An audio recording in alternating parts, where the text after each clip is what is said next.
They are the gang of all gangs. They came together in prison. They came together to protect, intimidate, control, and kill. Cold-blooded executioners who become more powerful every day. Now, for the first time, hear from the most dangerous hitman of them all and go inside the Mexican Mafia today. The Mexican Mafia, they are tough guys. They are bent on crime. Police say their lifeblood is murder and drugs. Tonight, we introduce you to a man who was one of the brothers. He was one of them. A hitman who murdered for the Mexican Mafia, but now he is testifying against them. Tonight, Joe Rico has this special report. Joe? Well, Paul, for years, Ramon Mundo Mendoza was among the deadliest and loyal of Mexican Mafia soldiers. He was brilliant yet vicious, traits that got him on the inside. Then one day he had enough and became a born-again Christian and turned against La M. And very quickly, he went from #1 hitman to #1 on the MS hit list. Last week he came out of hiding, a new life, a new look.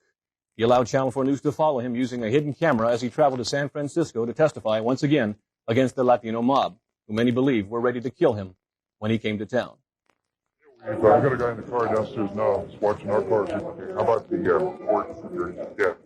Former Mexican Mafia hitman Ramon Mundo Mendoza was secretly rushed through San Francisco International Airport last week under heavy security, brought out of hiding to testify against his former brothers in La M. For years they've tried to find and kill him. They've come close, twice. He prayed there wouldn't be a third. Every face that I saw was to me was a potential hitman or hit person, and I found myself scrutinizing everybody. Why don't you get the middle here? Oh, we're going to go downstairs. Why don't you just stay behind us? I'll kind of block it so they won't be able to see you. Okay.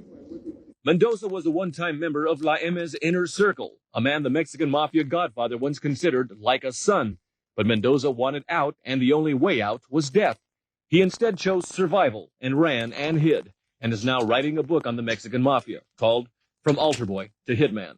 I was recruited in 1971 at San Quentin. I was an aspiring Mexican Mafia member. I wanted to be part of their madness. When he called it quits and defected, Mendoza had killed at least 20 people for La M. Some say a lot more, but it was all strictly business. He even kept a scrapbook. His last job as an MS soldier was in Signal Hill, November 1977. Helen Mrazek, a bail bondswoman who did business with the Mexican Mafia, wanted her husband, Robert, killed. She offered reputed Mexican Mafia godfather Joe Morgan $10,000 and a kilo of heroin as partial payment. Joe contacted me and had me coordinate the execution and suggested that I use a game youngster. That game youngster was 17-year-old gang member Artie Guzman from East Los Angeles. He was an up-and-comer who was eager to please La M, and did so, shooting Mrazek in the head, killing him. In street gang lingo, Guzman made his bones, his reputation. He got the glory. He was also made a member of the Mexican Mafia when he went on to do his sentence in Folsom Prison. Mendoza was also arrested, but having his fill with the MM, he turned and testified against Morgan. The Godfather got a life sentence, Mendoza a new identity, and with the help of witness protection, he left California. Now, 13 years later, he was back in the spotlight. Government attorneys knew bringing him back was a deadly risk. There's always a danger that information will get out accidentally, and we would be concerned about people learning of his whereabouts and coming to try to find him. If we don't run into an adversary or into a bullet, that doesn't mean they didn't have somebody waiting somewhere. It's just that they don't know which way we're coming from. His testimony went without a hitch, though it is believed Emma had spotters in court.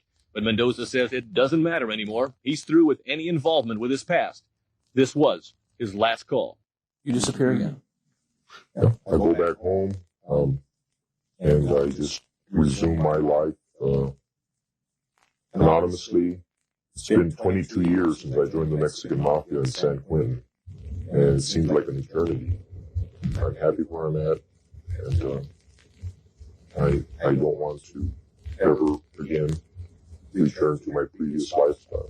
And if you're heading southbound on Highway 880 to Nimitz Freeway through Oakland. Now the double life has been difficult. No family ties, having to make up stories about the past. Can't even take off his shirt without revealing tattoos, then having to explain. He has a 9-to-5 job, and he says he misses his Los Angeles Dodgers. And yes, he says he has tremendous remorse for what he has done. Tomorrow night, we conclude with the man who calls the shots, the Mexican Mafia godfather, Joe Morgan. His deadly likeness is portrayed in the controversial movie American Me. People died behind the making of that film, and many say the real Godfather called it fatal shots. That's tomorrow night right here on Channel 4 at 5 o'clock. Back to you.